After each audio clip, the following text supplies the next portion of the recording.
नमस्कार, आप देख रहे हैं न्यूज 18 का डिजिटल प्लेटफॉर्म। मैं हूं आपके साथ सृष्टि शेखर। महाराष्ट्र की राजनीति में एक बार फिर बड़ा राजनीतिक भूचाल आ गया है। जिस शिवसेना को कभी बाला साहब ठाकरे ने अपने दम पर खड़ा किया था, वही पार्टी अब लगातार टूट का सामना कर रही है।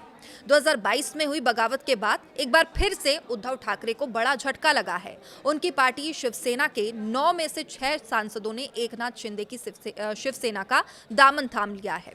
इस घटनाक्रम ने महाराष्ट्र की राजनीति में नई हलचल पैदा कर दी है और सवाल यह है कि क्या ये सिर्फ शुरुआत है या आने वाले दिनों में उद्धव ठाकरे के सामने और बड़ी चुनौती खड़ी होने वाली है। सोमवार को बागी सांसदों ने उप मुख्यमंत्री और शिवसेना प्रमुख एकनाथ शिंदे से उनके नंदनवन बंगले में मुलाकात की और इस बैठक के बाद सभी सांसदों ने संयुक्त प्रेस कॉन्फ्रेंस की और आधिकारिक रूप से शिंदे गुट में शामिल होने का ऐलान कर दिया।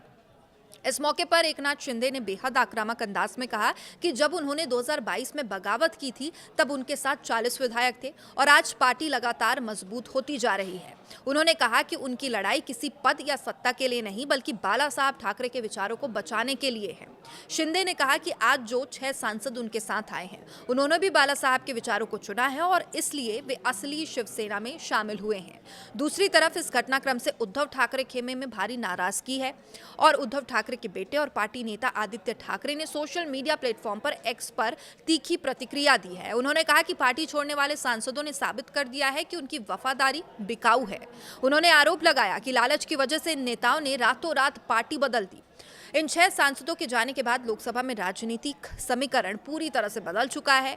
अब तक शिंदे गुट के पास 7 सांसद थे, लेकिन अब यह संख्या बढ़कर 13 हो चुकी है। उद्धव ठाकरे के पास पहले 9 सांसद थे, जिसमें से केवल 3 सांसद बचे हैं।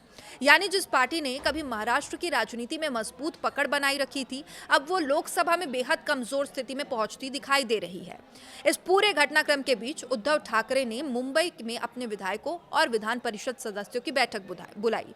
बैठक में मौजूदा राजनीतिक हालात, पार्टी के आगे की रणनीति पर चर्चा हुई।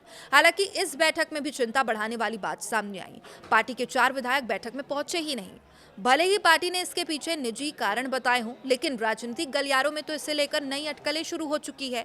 क्या पार्टी के भीतर और भी असंतोष है? क्या आने वाले दिनों में और नेता उद्धव ठाकरे का साथ छोड़ सकते हैं? ये सवाल अब लगातार उठ रहे हैं।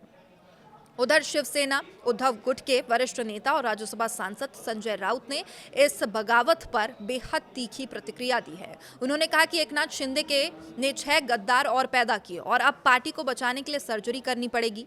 राउत का यह बयान साफ संकेत देता है कि पार्टी नेतृत्व अब बागी नेताओं के खिलाफ आक्रामक रुख अपनाने जा रही है। और इसी बीच उद्धव ठाकरे ने भी अपने कार्यकर्ताओं को संदेश देने की कोशिश शुरू कर दी है। पार्टी की घोषणा है कि उद्धव ठाकरे 27 जून से महाराष्ट्र में बड़े जनसंपर्क अभियान की शुरुआत करेंगे। इस अभियान के तहत वे उन सभी क्षेत्र में जाएंगे जहां से बागी सांसद चुने गए हैं। यवतमाल, वाशिम, हिंगोली, परभणी, धाराशिव और शिरडी जैसे क्षेत्रों में जाकर वो सीधे जनता और कार्यकर्ताओं से संवाद करेंगे। राजनीतिक विश्लेषकों का ये मानना है कि ये दौरा उद्धव ठाकरे के लिए बेहद महत्वपूर्ण साबित हो सकता है, क्योंकि इससे उन्हें अपने बचे हुए संगठन को मजबूत करने का अवसर मिलेगा। इससे पहले भी उद्धव ठाकरे भाजपा पर लगातार हमलावर रहे हैं। हाल ही में मुंबई में आयोजित एक कार्यक्रम में उन्होंने भाजपा पर पार्टी तोड़ने का आरोप लगाया था। उद्धव ने कहा था कि शिवसेना ने भाजपा को शुरुआती दौर में आगे बढ़ने में मदद की, लेकिन आज वही भाजपा शिवसेना को तोड़ने का काम कर रही है। उन्होंने भाजपा पर निशाना साधते हुए कहा कि भाजपा दूसरे के बच्चे चुराने का काम करती है। ये बयान महाराष्ट्र की राजनीति में काफी चर्चा का विषय भी बना है। अब गौर करने वाली बात यह है कि बागी सांसदों ने अपने फैसले के पीछे विकास कार्यों और फंड की कमी को बड़ा कारण बताया। बागी सांसद नागेश पाटिल अष्टिकर ने कहा कि वे व्यक्तिगत रूप से उद्धव ठाकरे से नाराज नहीं है, लेकिन अपने क्षेत्र के विकास के लिए पर्याप्त संसाधन उन्हें नहीं मिल पा रहे हैं और इसी वजह से उन्हें यह फैसला लेना पड़ा। अब बात करते हैं इस पूरे मामले के कानूनी पहलू के। लोकसभा में शिवसेना के कुल 9 सांसद थे। उद्धव ठाकरे गुट के 9 सांसद थे। दल बदल कानून के अनुसार यदि किसी दल के 2/3 सांसद एक साथ अलग होने का फैसला करते हैं तो उन्हें अयोग्य घोषित नहीं किया जाता। यानी 9 सांसदों में से कम 6 सांसदों का एक साथ अलग होना उन्हें कानूनी सुरक्षा प्रदान करता है। और यही वजह है इस बगावत को सिर्फ राजनीतिक नहीं बल्कि कानूनी दृष्टि से भी बेहद महत्वपूर्ण माना जा रहा है। हालांकि विशेषज्ञों का यह भी मानना है कि आगे चलकर इन सांसदों को पूरी तरह कानूनी सुरक्षा पाने के लिए विलय की औपचारिकता प्रक्रिया भी पूरी करनी पड़ सकती है। और अगर हम पिछले कुछ वर्षों पर नजर डालें तो ये उद्धव ठाकरे के लिए दूसरा बड़ा झटका है। 2022 में एकनाथ शिंदे के नेतृत्व में 39 विधायकों ने बगावत कर दी थी और ये पार्टी दो हिस्सों में बंट गई थी। इसके बाद चुनाव आयोग ने शिंदे गुट को शिवसेना नाम और धनुष बाण चुनाव चिन्ह भी सौंप दिया था। अब सांसदों की ये नई बगावत ये संदेश दे रही है कि शिवसेना की अंदरूनी लड़ाई अभी खत्म नहीं हुई है। राजनीतिक जानकारों का भी ये मानना है कि आने वाले दिनों में महाराष्ट्र की राजनीति और ज़्यादा दिलचस्प हो जाएगी। एक तरफ शिंदे गुट अपनी ताकत बढ़ाने में लगा है तो दूसरी तरफ उद्धव ठाकरे अपनी राजनीतिक जमीन बचाने की लड़ाई लड़ रहे हैं।